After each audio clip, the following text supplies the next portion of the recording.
네, 각종 정치 사회 이슈 두 분의 논객과 짚어봅니다. 먼저 신문지면을 통해 각종 정치 사회 현안 합리적이고 날카롭게 분석해 주시는 박재일 영남일보 논설실장님 잘 계셨군요. 네, 안녕하세요. 예. 자, 그리고 정치 사회 현안 야구 해설처럼 기록과 확률로 접근하지만 각본 없는 드라마를 좋아하시는 천용길 시사평론가도 반갑습니다. 네, 반갑습니다. 자, 민생회복 소비 쿠폰 이번 주부터 신청이 시작됐습니다. 두 분은 이런 거 신청할 때 막 득달같이 빨리 하시는 편이에요? 아니면 천천히 느긋하게 하시는 편인가요? 네, 저는 득달같이 빨리 하는 편인데요. 이번에는? 예, 온라인 신청으로 하고 있는데 아직 제 차례가 다가오지 않았습니다. 아, 내일입니다. 내일입니까? 네, 5? 네, 아니다. 맞아요? 85년생이라서 5 그리고 9. 9. 아, 네. 그렇군요. 박재일 실장님은 받으시면 어디 쓰실 거예요? 고민 좀 해보셨어요? 저도 어제 신청을 했는데 네. 글쎄 뭐 나 같은 사람한테 왜 주나 싶은 생각. 내가 차라리 MBC 한번 더 출연하면은 내가 예. 더 좋을 텐데. 아, 그건 어떤 의미예요? 출연료를 받는 게 차라리 낫지. 아, 그러니까 대가 없이 받는 게 찜찜하시군요. 뭐 그건 아닌데 우리가 흔히 뭐 공짜라면 양잿물도 마신다 뭐 그런 옛날이 더 필요한 곳에 있긴 쓰였으면 하지만. 좋겠다. 이거 기부할 수 있으면 참 좋을 텐데.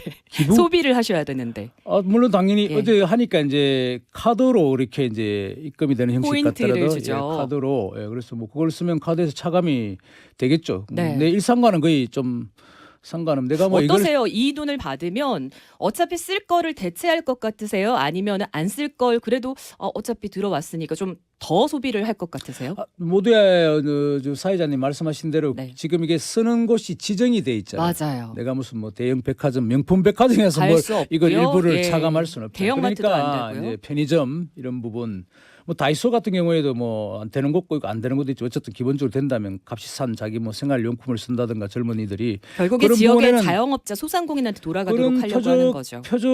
표적 소비는 좀 가능한 걸로 이렇게 설계되어 있기 때문에 그런 네. 효과는 있을 수 있겠죠. 예.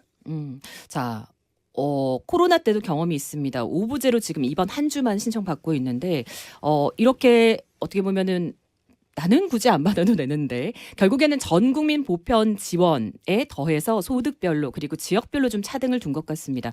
이런 직접적인 재정 지원 어떻게 보세요, 두 분은?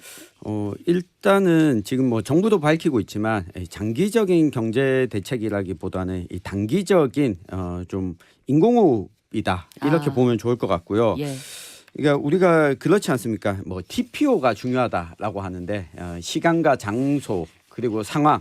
그러니까 지금 놓고 보면 사용처도 제한하고 있고 이 사용 기한도 제한하고 있습니다. 여기다가 이 민생 회복을 위해서 지금 마중물 역할을 하겠다. 그러니까 이렇게 제한적으로 정부가 정책을 쓰는 것 자체는 의미가 좀 있다. 특히 이 소비 습관에 있어서 네. 내가 이 쿠팡에 한번 주문할 거 이 음. 동네마트에 가서 사게 되는 이 효과는 분명히 좀 있지 않나 싶습니다. 박재일 실장님? 이제 설계는 그런 대로 고심을 많이 한 것 같아요. 네.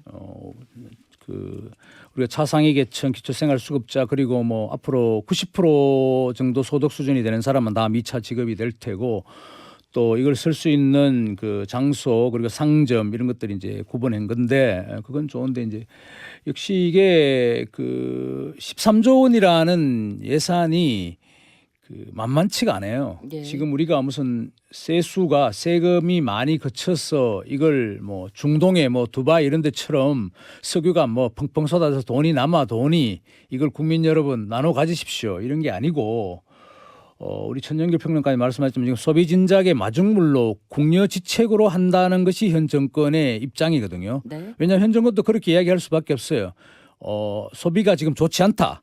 이게 지금 경제에 우리가 지금 그 구동력을 가지려면 옛날에 우물에 우리가 물을 풀려면 물을 조금 부어서 이렇게 펌프질 해야 되듯이 그게 마중물인데. 그렇죠. 그 마중물의 성격이 필요하다는 것인데 어떤 학자들은 뭐 그게 그 많은 돈으로 마중물이 될 수 있느냐 하는 그 회의감이 있고 그래서 궁극적으로 이게 지금 세수 재정 적자 쉽게 말해서 국채 빚을 내서 지금 주는 것이라는 사실은 국민 여러분도 한번 생각해 보실 필요가 있죠. 예, TPO에 맞다라고 천용길 시사평론가는 얘기하셨는데 그러던 박재일 실장님, 이렇게 국가가 적극적으로 어떻게 보면 부채를 내서라도 국민들에게 직접적인 지원을 하고 있는데 지금 그럴 만한 상황이다. 여기에는 좀 이견이 있다고 봐야 되는 겁니까?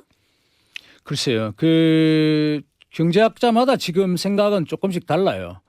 그 시적으로 보면은 이 13조 원 정도를 풀면은 우리 지금 그 올해 한 해 GDP 경제 성장률이 0.1%뭐 이 정도 오를 수 있다. 네. 약간 이런데 그렇다고 해서 이 부분을 갖고 우리 원래 그 경제 성장률이 드라마틱하게 극적으로 오를 것이다 이렇게 생각하시는 학자들은 거의 없는 것 같아요. 아무래도 이게 경제학 기본적인 논리에서 뭐 소비도 중요하죠. 그렇지만 소비가 생산을 더 확실하게 더 이끈다는 것은 아닐 테고 또 모두에 말씀드린 대로 국채라는 부분이 있으니까 우리가 이 1,300조가 지금 넘고 있는데 우리나라 같은 여러 대외 환경을 가진 나라로 봐서는 이게 만만치 않은 수치예요. 거의 50% 이제 육박하게 되는데 그런 부분에서 보면은 좀 부정적인 측면도 있다. 그래서 이게 몰핀 주사카처럼 놓여진 거니까 반복되기는 분명히 어려운 정책이다 이렇게 보고 있습니다. 뭐 요거 한 가지 정도는 있는 것 같습니다. 우리가 네. 이 경제 생활하는 데 있어서 특히 소비에 있어서 시민들이 늘 항상 합리적으로 소비를 하지는 않습니다. 이 이야기는 일정한 기간 동안 소비 심리, 위축됐던 소비 심리를 좀 풀어주면서 네. 일종의 그 운동하기 전에 스트레칭을 한다고 하죠. 이 습관을 위축된 소비 심리를 좀 풀어주는 효과가 있다. 이후에 요 돈을 다 쓰고 나서도 예. 일정 부분 이것이 지속될 수 있다. 우리 뭐 스포츠에서도 늘 이야기하다시피 이 기세, 이 분위기 싸움이라고 하지 않습니까? 예. 그런 효과까지 좀 감안해야 되지 않나 싶습니다. 예, 이재명 대통령이 이전 뭐 그 지자체 장 시절부터 네. 사실은 또 이런 기본소득에 대한 이야기를 많이 했었고 어떻게 보면 이제 정체성이기도 한데 이번에는 보편과 선별을 좀 혼합한 그런 형태로 지금 민생 회복 소비 쿠폰이 이번 주부터 지급이 되고 있습니다. 또 이번 그 소비 쿠폰에 대해서는 대통령이 이런 말을 또 하기도 했습니다. 국민들 누가 더 많이 혜택을 보게 하는 게 맞는지 누구를 제외하는 게 맞는지는 어떤 가치와 이념의 문제이기도 하다.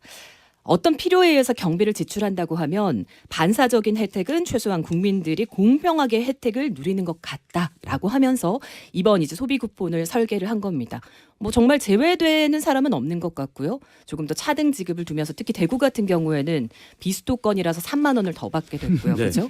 이런 부분들 어떻게 보십니까?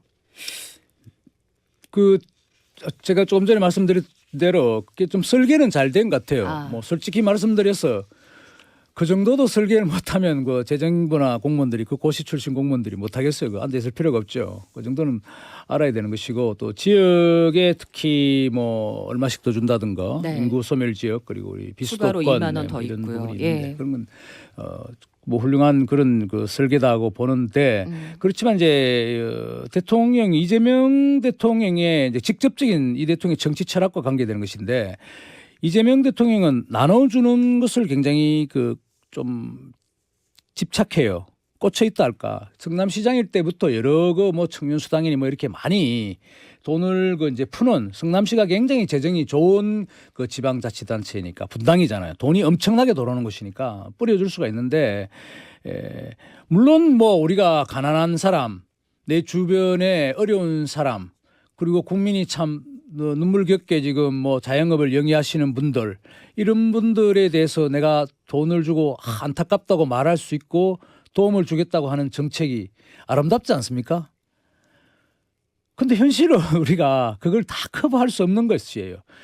조금 전에도 뭐 누군가 이재명 대통령의 그 말을 언급하셨는데 네. 무상급식 논쟁만 하더라도 우리가 지금 보편적 있냐 아니냐 우리 이걸 끊어 사느냐 하는데 뭐 미국 같이 잘 사는 나라도 쿠폰을 줘서 전심을 하는 곳 주도 있고 그렇지 않은 주도 있어요. 그러니까 이게 굉장히 이제 복잡한 부분인데 다만 하나 분명한 것은 이재명 대통령의 정치 철학은 좀 기본소득 비롯해서 좀 나눠 갖는 거 공평한 거 그리고 그것은 궁극적으로 우리 것이다 하는 발언들을 많이 하는데 저는 가끔 좀 아슬아슬하게 느낄 때가 있습니다.